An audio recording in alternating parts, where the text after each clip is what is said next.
Hey guys, welcome back to my channel. Mushroom gravy எப்படி பண்ணுறதுன்னு பார்க்கலாம் வாங்க.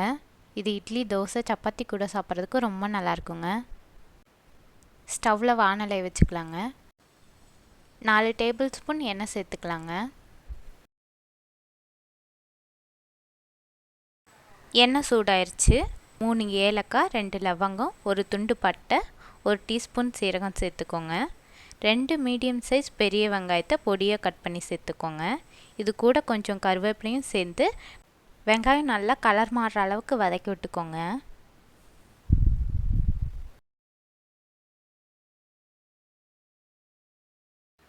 ஒரு டீஸ்பூன் இஞ்சி பூண்டு பேஸ்ட்டு சேர்த்துக்கலாங்க. ஒரு 2-3 நிமிஷம் நல்லா வதக்கி விட்டுக்கோங்க.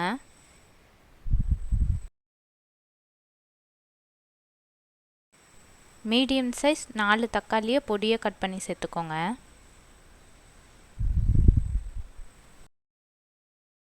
தக்காளி நல்லா சாஃப்ட் ஆகிற அளவுக்கு வதக்கி விட்டுக்கோங்க. இப்போ மசாலா பொருட்கள் சேர்த்துக்கலாங்க. 1/4 டீஸ்பூன் மஞ்சள்தூள்,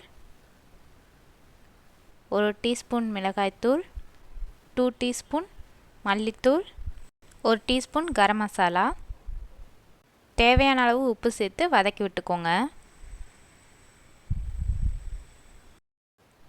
200 கிராம் மஷ்ரூமை க்ளீன் பண்ணி சேர்த்துக்கோங்க. மஷ்ரூமை மசாலாவோடு நல்லா கலந்து விட்டுக்கோங்க. மூடி போட்டு க்ளோஸ் பண்ணி ஒரு 7-8 நிமிஷம் வேக வச்சுக்கலாங்க. இந்த ஸ்டேஜில் தேவையான அளவு தண்ணி சேர்த்துக்கோங்க. கிரேவி இன்னும் அதிகமாக வேணும்னு நினச்சிங்கன்னா ஒரு 7-8 முந்திரியை அரைச்சி சேர்த்துக்கோங்க. கொஞ்சம் கொத்தமல்லி தழை தூவி இறக்குனிங்கன்னா சூப்பரான காளான் கிரேவி ரெடி.